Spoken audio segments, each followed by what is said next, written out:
On avait vu, donc, chapitre Yundalet.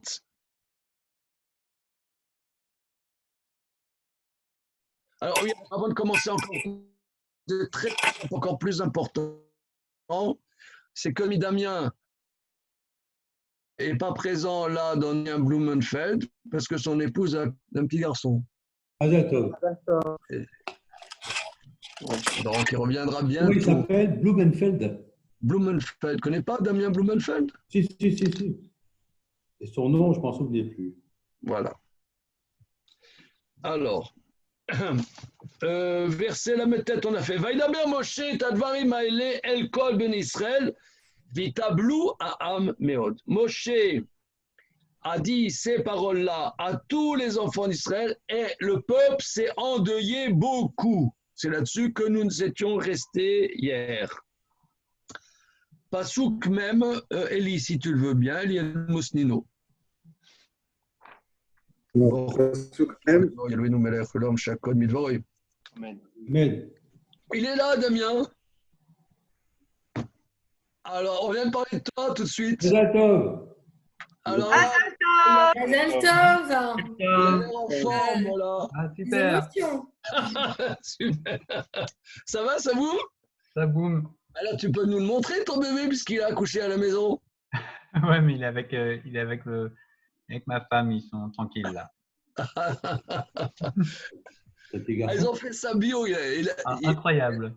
Ils ont fait sa bio, elle a accouché à la maison. La sage-femme, elle est arrivée 5 minutes avant le bébé. Oh. Bon timing. C'est excellent. Pour un premier, c'est le premier. Il est en forme, là. Pour le premier, c'est bien.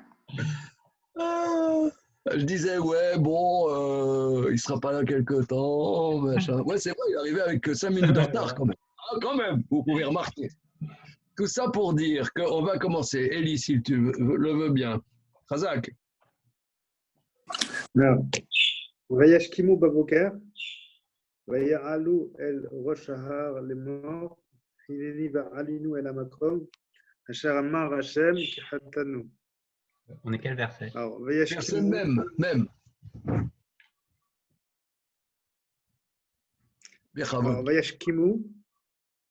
Alors, Vayashkimu, le shoresh, c'est Shakam. Oui, très bien. Alors on y va, c'est parti.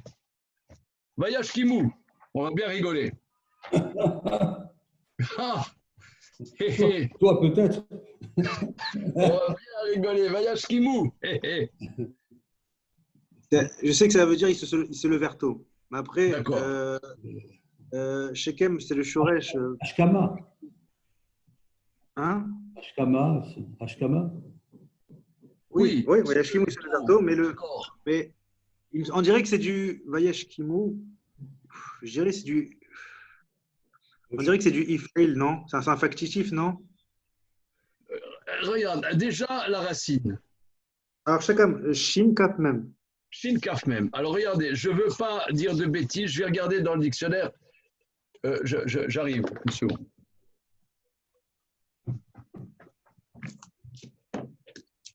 Ashkem, c'est de bonheur. C'est verset même? Ashkem.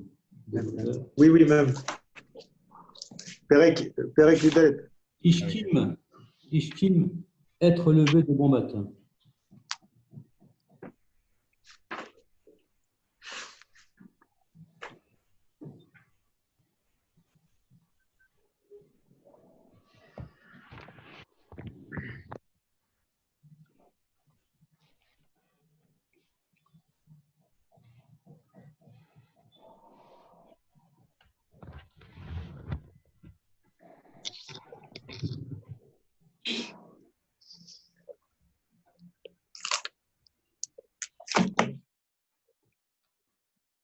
Bien, c'est ce que je pensais, mais je ne voulais pas me tromper. Shrem, il y a la ville de Shrem, vous savez, la ville de Shrem. Vous connaissez la ville de Shrem, mes amis? Dans la Torah? Oui. Un petit peu. Dans la Torah ou aujourd'hui sur la carte Michelin, sur Google. Naplouse. Naplouse, exactement. Naplouse. Shrem, c'est là où Joseph est enterré. Bien. Alors, Shrem, c'est les épaules. Les épaules.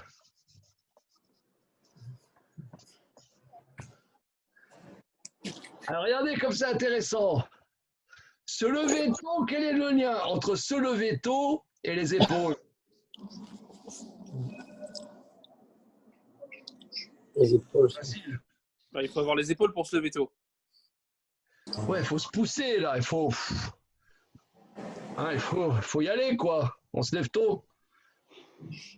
Debout les gars, réveillez-vous. Il faut se lever tôt, il faut devenir Voilà. un coup d'énergie.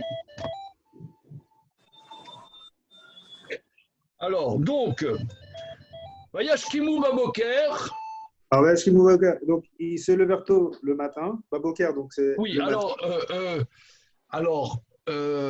Élie, tu soulèves, quelle est la forme grammaticale? Ouais, parce que. Ishkemou, c'est-à-dire que voyage Kimou, c'est une forme, je ne sais pas exactement, ils s'entraînèrent, ils se forcèrent à se lever tôt, ils s'énergisèrent. C'est réfléchi plutôt. Hein, je sais pas. Ils se renforcèrent Oui, pour mais- se lever. Ils se renforcèrent pour se lever. Voilà. Ils se levèrent tôt, concrètement. Oui. C'est du réflexif, mais en général, le réflexif en hébreu, c'est du Itpael. Itpael. C'est it. Donc c'est là, du- c'est plutôt factitif. Hein. C'est pas les Itzpael, c'est Ifil. Ça veut dire quoi? Il file, c'est quoi? C'est un groupe verbal. Et hi, ou les A, c'est plutôt Ifil. Quand c'est Itpael, on entend le te. Itpael. Oui, oui. Et- Donc là, c'est il file.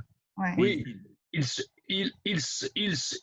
Concrètement, il se levèrent tôt, d'accord? Mais la racine, si vous voulez, est intéressante. Shrem, c'est l'épaule. Hein? OK? Ouais. Donc, il faut réfléchir aussi que la ville de Shrem, qui est Naplouse, est une ville très, très importante dans l'histoire juive et l'histoire mondiale. Hein? L'histoire mondiale, parce que c'est un endroit très, très, très important. Il y a Ar-Gerizim et Ar-Eval, les deux montagnes, sur lesquelles il y a, par exemple, aujourd'hui, sur Ar-Gerizim, encore les Samaritains, le temple des Samaritains. Je ne sais pas, vous êtes déjà allé à Naplouse? Non. Non, vous n'allez point? C'est peut-être un peu risqué. Je ne sais pas. Moi, quand j'étais ado, je suis allé à Naplouse. À l'époque, en 72, on pouvait aller seul, sans problème, partout. Il n'y avait pas encore des problèmes. Il n'y a pas de problème. Ça commençait après la guerre de Kippour, les problèmes. Voilà. Mais avant, il n'y avait pas de problème. Je suis allé, je me souviens, je me suis baladé tout seul à Naplouse. En tout cas, voilà. Bien. En tout cas, ça se dit Shrem, donc il faut méditer là-dessus. Donc, ils sont levés tôt, Baboker. C'est une répétition, non? Se lever tôt. Vashkimou, ça veut dire. Vashkimou, ça veut dire ils s'énergisèrent, si tu veux. Hein, ils s'énergisèrent, Baboker. Alors, Baboker, donc Boker, c'est le matin. Baboker, Oui, c'est. analysons le mot matin. Boker. Donc là, bien évidemment, c'est un mot phare. On arrive en Israël. Boker Tov. Bon matin. Boker, le matin. Bakar, c'est pas un gros bétail? Ouais, Bakar, c'est la vache. Alors là, ça va devenir compliqué. Bakar. Aussi, on va trouver un verbe qui est lié à Boker. Visiter. Ouais. Comment? Visiter les vacaires, non? Bikur Cholim. Chazak. Clap, clap. Ah oui. Bikur Cholim. Bikur Cholim. Clap, clap. Visiter les malades. Alors là, trouvez le lien commun entre tout ça. Ça va fumer, les enfants, là. Ce matin, au l'honneur de Damien, ça va fumer. Alors, parce que Bicourt, ça veut dire visiter.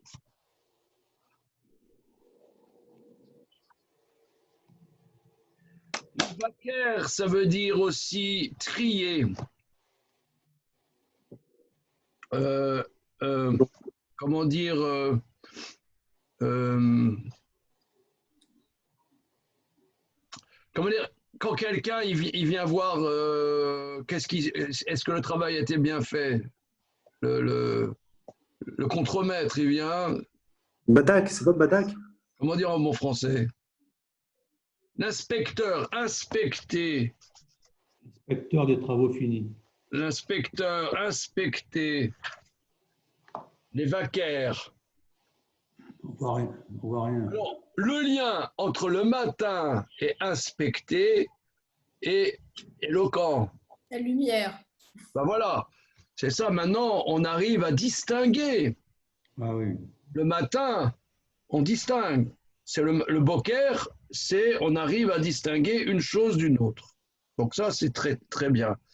Maintenant, donc là, on voit bien que visiter, inspecter, le matin, ça c'est la même chose. Et on voit aussi que boker et borer, qui veut dire trier.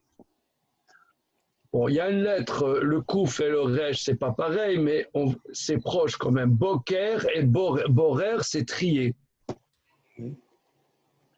Par contre, bakar, qui veut dire la vache, là, je sais pas. Bakar. Débat, vous avez une idée? Ashley, là, sommes-nous? On amène les vaches tôt au pré. Le matin. On amène très tôt le matin les vaches dans le pré. Ouais. Bah oui. Ouais. Moi, j'ai vu ça à la montagne. Hein. Gling, gling, gling, gling, gling, les clarines, elles te réveillent le matin très tôt. Et le berger emmène ses vaches dans les alpages. Les fameux alpages de Judée, quoi. Hein. les très célèbres alpages qui donnent d'ailleurs les mentales, les mentales de Judée. Hein, d'accord, hein. Le célèbre gruyère, le célèbre gruyère de Judée. Alors là, une seconde. On va voir qu'est-ce que le Radak va dire. Bakar.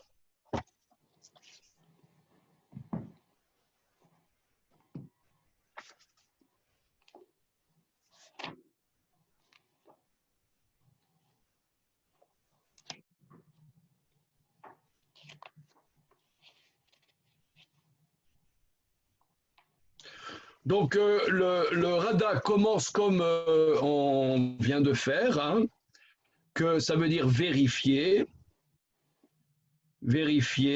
porter son attention, et le matin, toute chose, on peut donc la vérifier à la lumière. Le contraire du matin, c'est à Erev, le soir. Erev. Un mélange. Comment? C'est un mélange aussi, quoi. Un mélange. Donc, Erev, c'est le mélange, au contraire, Erev. Le soir, le crépuscule,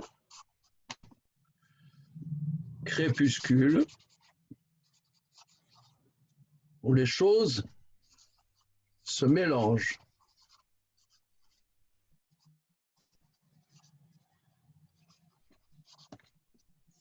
Les Arev, c'est mélanger. Donc là, jusque-là, c'est très clair.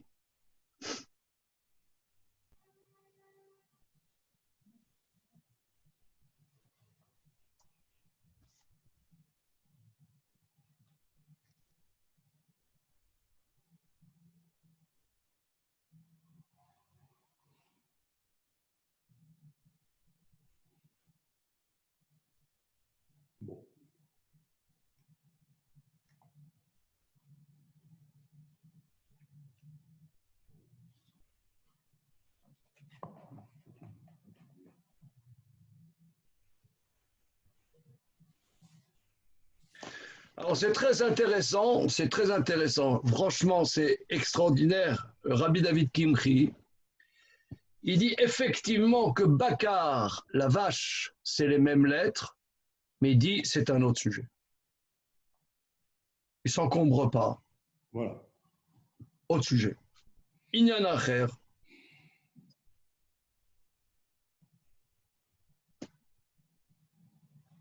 Voilà.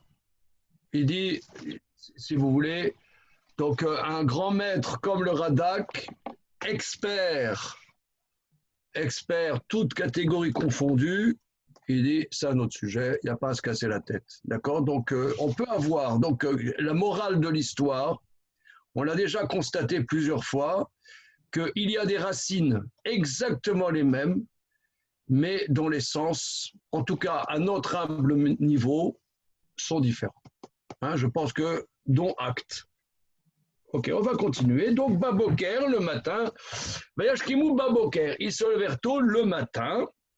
Alors, Vaya'alou. En Vaya'alou, le shoresh, c'est Ala, c'est Aïn Lamed He. Oui. Le He, il a sauté. Ça, il est Monté. Donc, Vaya'alou. Alors, Ya'alou, c'est la forme, c'est du futur.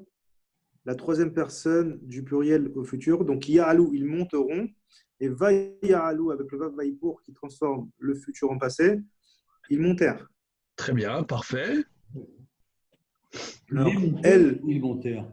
C'est il est monté ou ils montèrent. Montèrent, le Vav à la fin, le Shuruk. Ouais, le Shuruk, n'est-ce pas? Le fameux Shuruk que tu aimes bien. Le Shuruk vinaigrette, n'est-ce pas? Le Shuruk à la fin, c'est troisième personne du pluriel. Oui, parce qu'on a vu que Vayashkimu, il s'est levé, le peuple. Non, c'est au pluriel. C'est Vayashkimu, ils se levèrent. C'est aussi troisième personne du pluriel. Hein. Voilà. Vayalou, ils montèrent. Elle, donc là c'est vers, c'est la direction. Oui. Rosh Ha'a. Alors Rosh c'est la tête, Ha'a Oui. c'est la montagne. D'accord. La tête de la montagne. Le sommet, on dirait le sommet de la montagne. Voilà. Le sommet de la... Vers le sommet de la montagne. Les morts en 10 ans. En 10 pour ans. dire. Voilà. Continuons. Alors, Inénou. Alors, il y a Iné, c'est voici. Oui. Et nous, c'est le suffixe signifiant nous, anahnu. Voilà. Nous voici. Donc nous voici. Monsieur Julien, comment on dit me voici? Mais enlève le. Inéni. Inéni. Voilà. Inéni, me voici. Me voici. Hein, quand on voit que Dieu parle à Abraham, il a dit Inéni, me voici. Et Inénou, nous voici. Inénou, nous voici. Continuons. Ve'alinu. Ve'alinu. Alors, Ve'alinu, c'est l'inverse. C'est Alinu, c'est nous sommes montés. Oui. C'est du donc. Et Ve'alinu, c'est le. Je dirais que c'est le Vavaïpour et nous monterons. Nous monterons, c'est ça. El Hamakom. Donc, El, c'est vers, toujours, la direction. Hamakom, on l'a vu. Makom, c'est l'endroit. Hamakom, l'endroit. Donc, c'est oui. Vers l'endroit. Et nous monterons vers l'endroit. Asher, Amar Hashem. Donc, Asher, que. Amar, a dit. Donc, c'est le verbe les morts au passé. Troisième personne du singulier. Donc, que a dit Hashem, Hashem. Que a dit Hashem. Qui, car. Hatanu, ça vient de het, c'est la faute. Oui. Et hatanu, nous avons fauté. D'accord. Alors. Je ne comprends pas comment on peut avoir un vav conversif ici. Puisqu'ils ne peuvent pas eux-mêmes mettre une promesse inconditionnelle, un futur absolu. Une ferme décision. Une ferme décision. On peut c'est étonnant, je suis d'accord avec vous, surtout qu'il parle, si vous voulez, c'est un peu toute proportion gardée, comme dans Astérix, où Jules César parle de lui à la troisième personne, comme dans la guerre des Gaules. Il parle comme dans un livre. Or là, Valinu, c'est un style écrit, c'est pas un style oral. Le vav conversif. Moi, je croyais que c'était réservé à Hachem parce que c'est lui qui peut déterminer qu'un futur est absolu. C'est nous qui avons proposé cette théorie. Hein. Nous, on a proposé. Mais sûrement là, Valinu, le vav conversif montre leur volonté absolue de repentir. Nous le ferons, oui, nous le ferons. C'est promis, juré. D'accord. Maintenant, ce que je trouve un peu étonnant, c'est qu'il parle avec un vav conversif.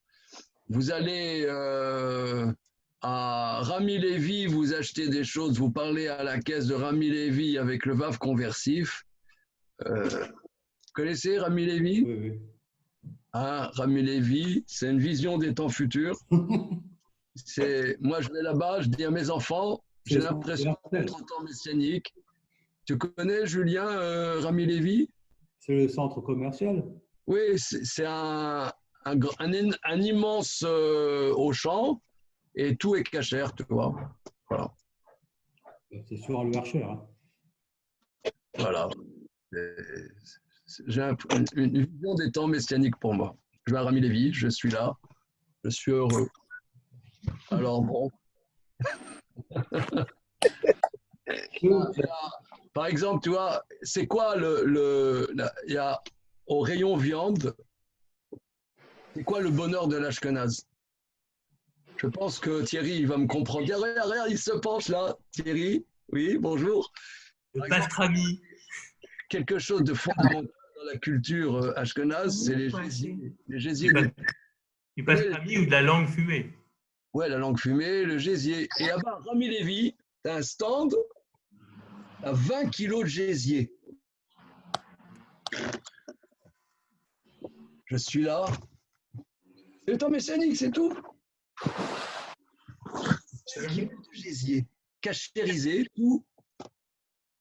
Ou alors du foie de volaille cachérisé, tu vois.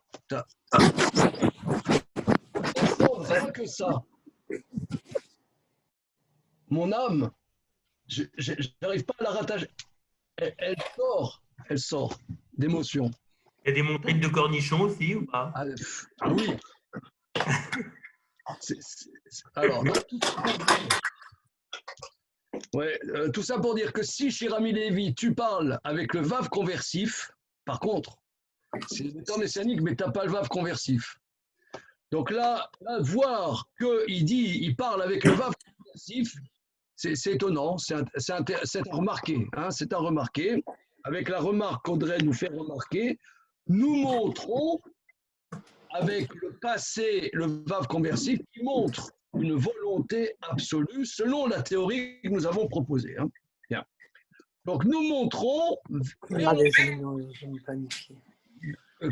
qu'a dit Dieu, qui ratanou,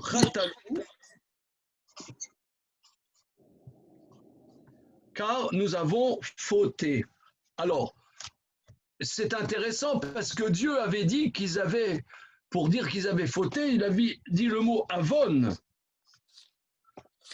Chet, le mot chet est un terme assez atténué. Dans l'échelle de Richter des fautes, tu as chet, avon et pécha. Pécha, c'est le plus grave. Oui. Avon, dans les traductions que nous avons vues, ils traduisent crime, mais donc c'est une faute patentée. Pécha, c'est la révolte. Avon, c'est la faute patentée. Chet, c'est l'erreur. Nous nous sommes trompés. Donc c'est un peu léger comme repentir quand même. Hein. Qui khatanou, ils auraient dit qui pachanou peut-être. Qui pachanou, khatanou. Ok, j'ai vu votre bonne journée. Alors chet, le mot chet. Alors, le mot chet, en vérité, se tromper. Les commentateurs expliquent les commentateurs expliquent que quelqu'un qui tire, par exemple, à l'arc une cible et Attaque. il n'atteint pas la cible, ça s'appelle l'arto, dévié. On pourrait dire, voilà, vous voyez, en le disant maintenant, ça me vient bien. Dévié. Rato, ça veut dire dévié. Voilà, dévié.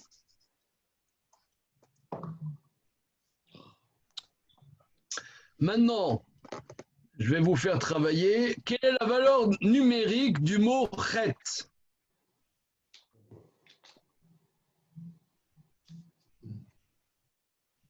9, 8 plus 9, 17, 18, non? 18. Est-ce que vous êtes d'accord avec votre camarade là? Bah, Het, c'est 8, Tet, 9, et Aleph, 1. Ça fait 18. Voilà.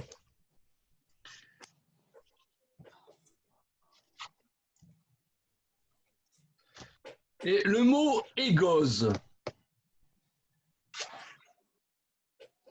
Alors, John Levy, tu étais là quand on avait fait le lien entre les chiffres et les lettres dans les premières fois? Non. Non. Ah. J'étais pas là. D'accord, je vais refaire parce que c'est très très important. Je vais le refaire vite parce que c'est quelque chose, c'est vraiment un élément fondamental qu'il faut, il faut l'avoir sous le bras en permanence. Comme ça, on te demande, tu es dans la rue, on te demande c'est quoi la valeur numérique de tel mot, paf, tu le dis. Voilà. Alors, je vais le faire. Aleph, Bet, Gimel. Bon, par contre, il faut connaître par cœur l'alphabet. Ouais. Aleph, Bet, Gimel, Dalet, et Vav, Zayin, Chet, Kaf, Lamed, Mem, Nun, Samer, Ayin, P, Tzadik, Kouf, Resh, Shin, Tav. Alors, tu as Aleph, Bel, Gimel, Dalet et Vav, Zayin, Chet, Tet, ce sont les unités. D'accord.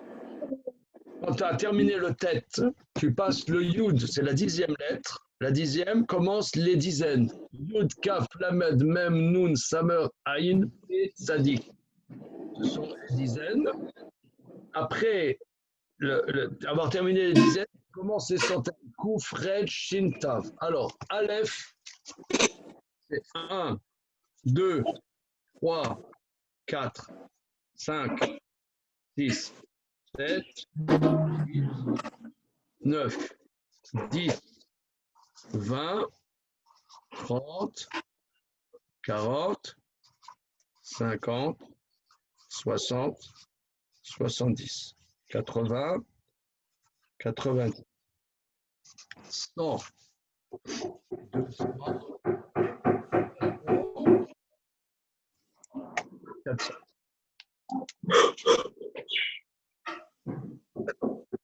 D'accord. Donc c'est par unité, par dizaine et ensuite par centaine. D'accord.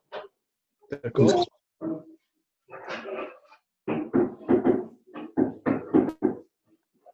Alors, maintenant, on a vu que chet, le mot chet, qui veut dire la faute, ou la déviance, le mot chet, donc on analyse, le chet, c'est 8, 8, 9, 1, plus, ça fait 10. Maintenant, la valeur numérique, qu'est-ce que ça veut dire égose? Une noix. Une noix. D'accord? Une noix. Alors, valeur numérique.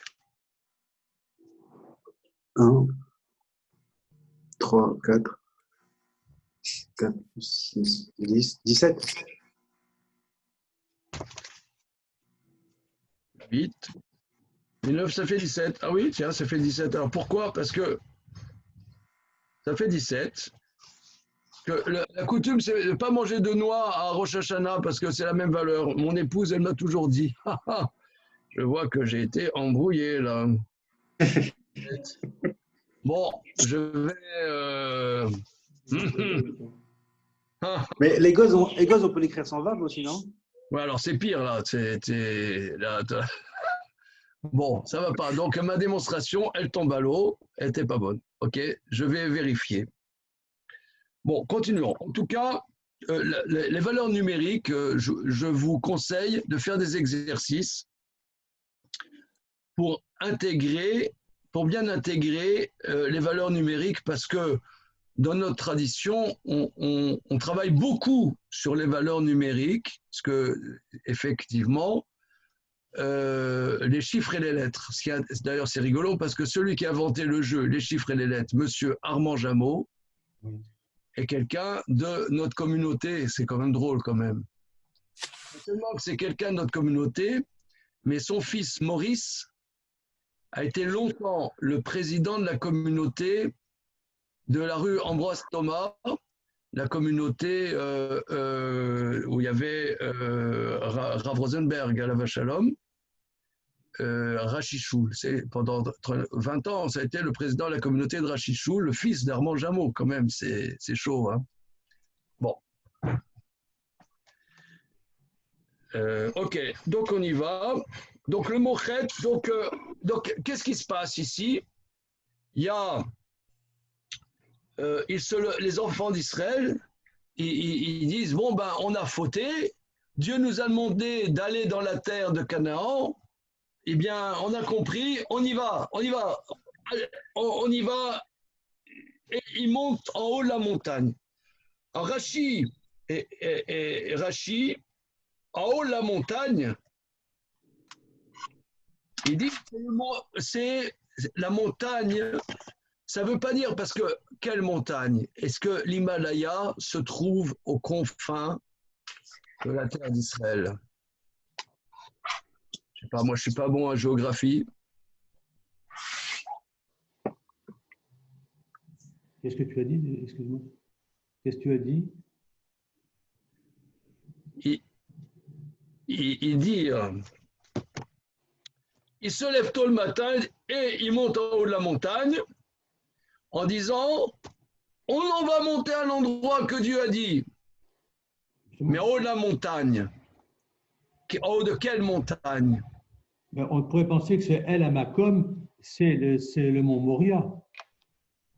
Parce que Makom, on a déjà vu avec Yaakov, me semble-t-il, on a déjà vu précédemment dans... Oui, tu as raison. Que El Hamakom, c'est pas rien. Oui, mais Rachi relève que la Quand on monte, c'est Israël. Comment? Quand on monte, c'est Israël aussi. Voilà, c'est ça. C'est-à-dire que la Gemara dit à plusieurs endroits, il n'y a pas un endroit plus haut dans le monde que la terre d'Israël. Alors, d'ailleurs, c'est même le contraire, puisque l'endroit le plus bas sur la planète, c'est la mer Morte. Alors, on ne comprend pas. Mais peut-être c'est l'endroit le plus... l'accès est une ascension. On pourrait dire c'est une ascension pour aller là-bas. D'ailleurs, on voit bien... Faire son alia. Oui, d'accord. Bon, ça c'est... Mais ça veut dire c'est une ascension pour aller là-bas. C'est une ascension. D'ailleurs, la preuve, c'est que tout le sujet que nous étudions là montre bien que c'est pas aisé d'arriver là-bas. Il y a quelque part, il faut se dépasser, donc un peu comme un alpiniste. Donc c'est ça, en haut de la montagne, ils allèrent en haut de la montagne, ils étaient prêts donc à grimper dans cet endroit. Alors on va faire le verset suivant. Damien, hein, voilà, puisque on te voit là frétillant. On te voit frétillant. Salut Damien. Salut. Vayomer Moshe, Lama ze atem, Ovrim et pi Hashem, ve'i lo titzlar. Alors, il a dit Moshe, pourquoi Lama Ze Atem. Oui, alors lama, hein, lama, ma, ça veut dire quoi? Lama, pourquoi? Pourquoi Lama. Donc, Zé, c'est pourquoi ceci vous. Oui, pourquoi ceci vous? Ovrim, donc c'est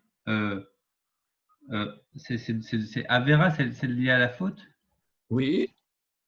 Donc c'est sous forme verbale. C'est au passé? Non. Non, non, c'est le participe présent. Ah, c'est le participe présent. Pourquoi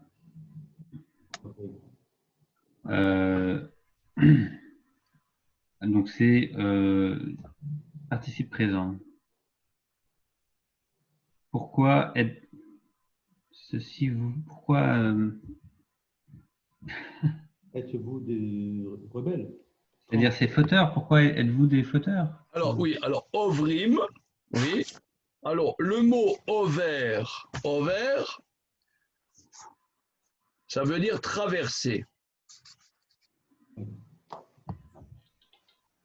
Traverser. Traverser. Et ça veut dire aussi outrepasser. Qui a un sens dérivé, c'est transgresser.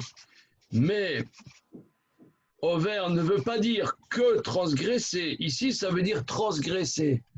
Parce que transgresser, c'est outrepasser. Mais over, ça veut dire traverser. Et nous avions vu, on a vu déjà ce mot plus haut, qu'un fœtus se dit un oubar, parce qu'il est dans une situation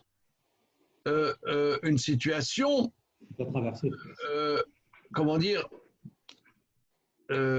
transitionnelle, si vous voulez. Il est en transition.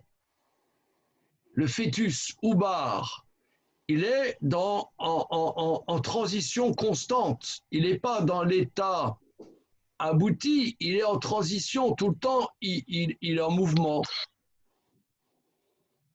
Le oubar est en mouvement constant jusqu'au moment où il arrive à terme, où là, il est abouti. Mais jusque-là, il est en transition. Donc, c'est un terme over. Le Aïn Bet Resh, très riche, qui veut dire passer, outrepasser, traverser et transgresser. Un des sens, c'est transgresser. Ici, ça sera transgresser. Lamazé atem ovrim et piachem. Pourquoi? Voilà, vous transgressez et pi Hachem. Sur la bouche d'Hachem. Non, c'est pas sûr. Pas sûr. Direct, complément de la bouche d'Hachem. Voilà. Pourquoi vous outrepassez la parole? La parole, on peut dire. Hein? Du coup, la bouche, ça veut dire la parole ou c'est? C'est la parole. Hein? La parole. Et puis Hachem, parce que alors, ce qu'il faut comprendre ici, c'est que quand Dieu a dit 40 ans, vous serez dans le désert, ce n'est pas seulement un châtiment, mais c'est une injonction. C'est une injonction. C'est-à-dire, vous devez rester dans le désert. Alors, pour mettre un peu d'ambiance, là, le matin. 40 ans de tôle. Comment? 40 ans de prison, quoi. Vous avez écopé de 40 ans. Oui, mais c'est pas que ça, c'est une décision, c'est pas seulement un châtiment, mais maintenant, le châtiment est une rédemption quelque part. Oui. Excusez-moi de dire ce mot, un gros mot. Mais il y a un débat dans le traité Ktubot. Un débat dans le traité Ktubot où il y a Rabbi Zira était à Babylone. Le Talmud a été écrit en Irak. Irak, c'est Babylone, Babel. Et Rabbi Zira voulait, c'était vers 4e siècle de l'ère commune, aller en terre d'Israël. Et Rav Yehuda, son maître, disait non, Dieu nous a condamnés à l'exil, il faut rester en exil, on ne doit pas aller en Israël.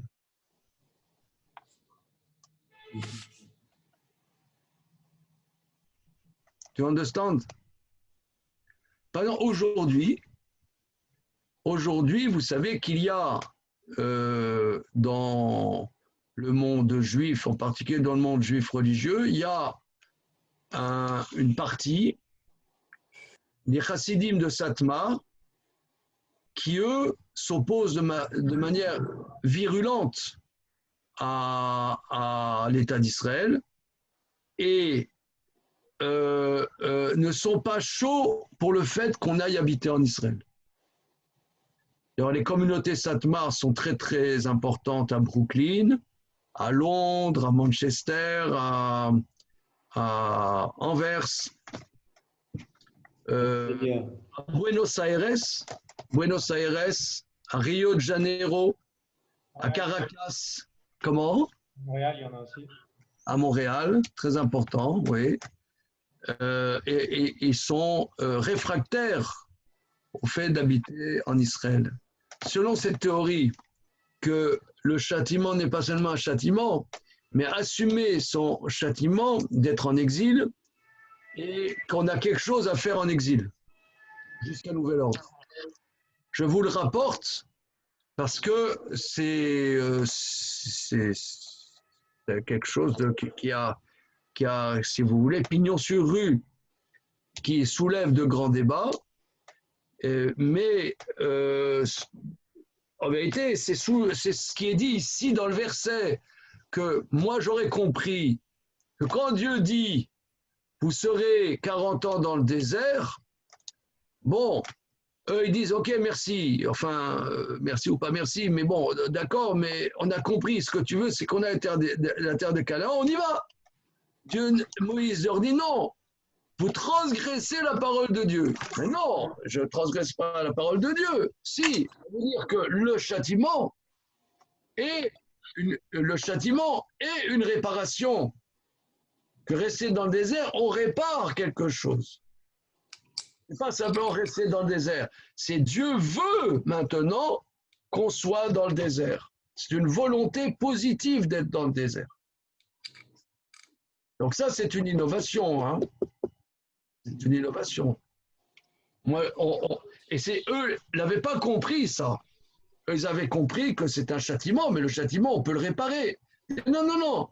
Le châtiment est une réparation. De la même manière, si vous voulez. La même manière. Adam et Ève étaient dans le jardin d'Éden. Tranquille, jardin d'Éden. Ouais, très mignon. Ils ont fauté. Alors, Dieu les a chassés du jardin d'Éden et il lui a dit maintenant, mon ami, tu vas bosser. Tu vas bosser. D'accord, il dit bon, okay. Maintenant j'ai compris que ce que Dieu il veut, c'est qu'on reste dans le jardin d'Éden. Est-ce qu'on peut considérer que si on se considérait dans le jardin d'Éden maintenant, ça aurait un sens, ou bien il faut assumer le décret qu'on n'est plus dans le jardin d'Éden. Do you understand? Oui, il faut assumer. Tu as ta réponse. Oui et non, je ne sais pas. C'est une question que ce verset, je dirais, ce verset soulève la question. Que le châtiment, c'est la volonté de Dieu. Ce n'est pas seulement un châtiment, c'est Dieu maintenant. La vie va s'exprimer dans ces termes-là et dans le fait de rester dans le désert, qui a un avant-goût de l'exil, quelque part, la errance du peuple d'Israël, eh bien, il y a quelque chose à faire de positif à l'intérieur de ça, pas seulement négatif. C'est ce qu'on voit ici. Voilà. Pourquoi transgressez-vous la parole de Dieu?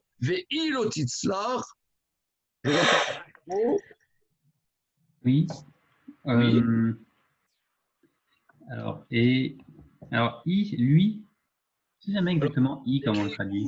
Mais ça se prononce I. Hein? Mais cela, l'autre. Cela, vous ne le. Alors, Titzlar, on l'a vu, mais j'arrive pas à la. Donc, la racine, c'est Tsadé, Lamed, Chet.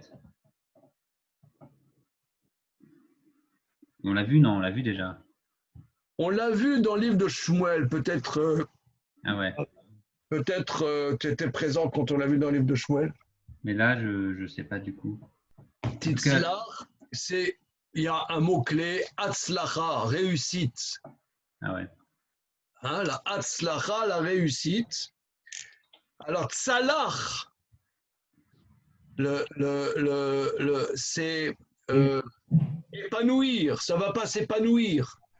L'itzloar, c'est rayonner. L'itzloar, c'est rayonner. Mais ça veut dire que ton action ne va pas aboutir. Ça ne va pas avoir de réussite. La réussite, c'est quelque chose qui s'ouvre. Par exemple, des fois dans la vie, on veut faire quelque chose et on voit on est dans une impasse.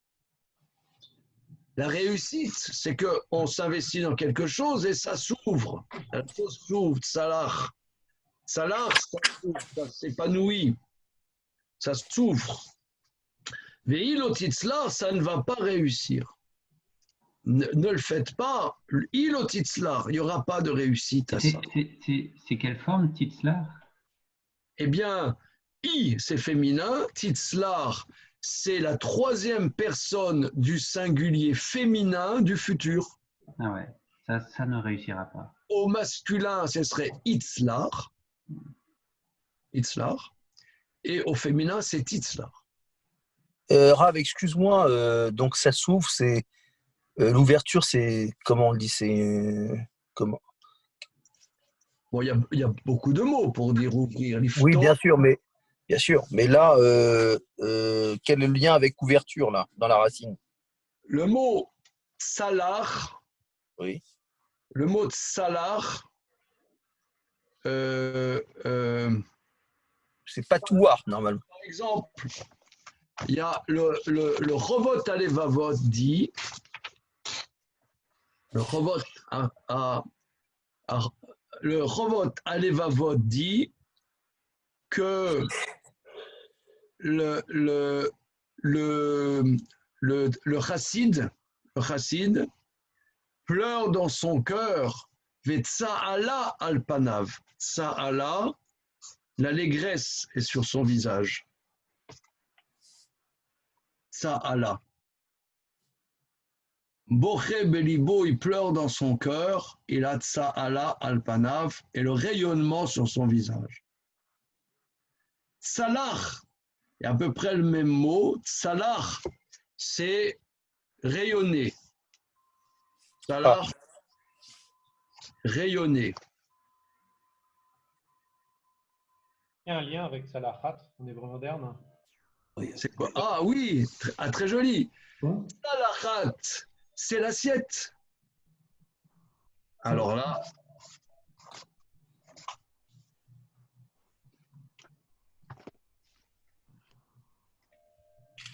Salachat, alors voilà, trouvez le lien entre la réussite, le rayonnement et l'assiette. Une forme de soleil, l'assiette. Assiette. Salachat.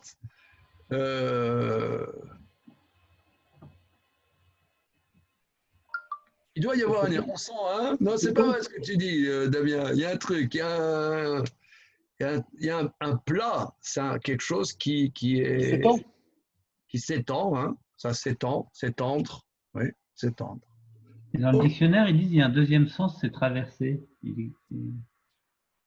Ah non, c'est tsaléa. Non, salar. Traverser, c'est la forme pâle. Et salar, il dit traverser. Comment? Quel mot c'est traverser, excuse-moi? Salar, ils disent, ils mettent un deuxième sens, traverser. Salar. Ouais, le même. Et pareil. Oui, parce qu'on voit Tsalar Advaremet. Salar, il y a un verset qui dit Tsalar Advaremet. Il